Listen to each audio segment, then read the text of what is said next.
जातीय जनगणना जरूरी होगी। नागपुर के संविधान सम्मान सम्मेलन से राहुल गांधी का ऐलान। कांग्रेस नेता राहुल गांधी ने महाराष्ट्र के नागपुर में चुनाव प्रचार अभियान की शुरुआत की। दीक्षा भूमि में बाबा साहेब डॉक्टर भीमराव अंबेडकर को श्रद्धांजलि अर्पित करने के बाद उन्होंने संविधान सम्मान सम्मेलन को संबोधित किया। अपने पहले चुनावी भाषण में राहुल गांधी एक बार फिर संविधान के प्रति साथ नजर आए और लोकसभा चुनाव के दौरान अपनाए गए अपने पुराने फॉर्मूले को दोहराया। इसके साथ ही उन्होंने संकेत दिए कि कांग्रेस आगामी विधानसभा चुनावों में भी संविधान और आरक्षण जैसे मुद्दों पर जोर देगी। राहुल गांधी ने कहा, संविधान से ही सरकार की अलग अलग संस्थाएं बनती हैं। अगर संविधान नहीं होता तो चुनाव आयोग भी नहीं होता।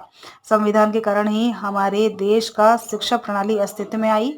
अगर यह हट गया तो आपको एक पब्लिक स्कूल, पब्लिक अस्पताल और पब्लिक कॉलेज भी नहीं मिलेगा। उन्होंने बीजेपी पर निशाना साधते हुए कहा, जब आरएसएस और बीजेपी के लोग संविधान पर हमला करते हैं तो वे भारत की आवाज पर हमला कर रहे होते हैं। इस दौरान कांग्रेस के सांसद और लोकसभा में विपक्ष के नेता राहुल गांधी ने जातीय जनगणना के मुद्दे पर भी बात की और कहा कि देश में जातीय जनगणना जरूर होगी।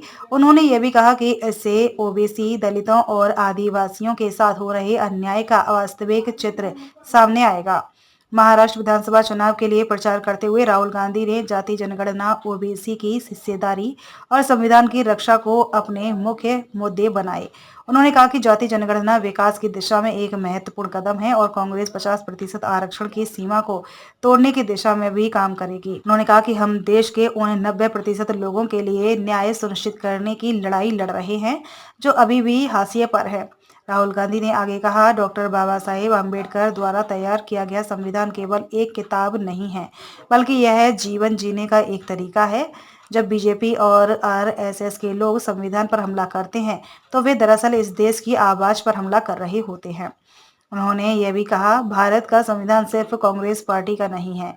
यह संविधान उस समय तैयार किया गया जब देश के लाखों लोगों को यह विश्वास था कि इसमें उनके दुखों, दर्दों और संघर्षों को मान्यता मिलेगी। हमें विश्वास है कि यह संविधान उन करोड़ों दलितों और अन्य पिछड़े वर्गों की आवाज बनेगा जिसका दर्द हर दिन इस संविधान में गूंजता है। नागपुर से शंखनाद न्यूज की रिपोर्ट।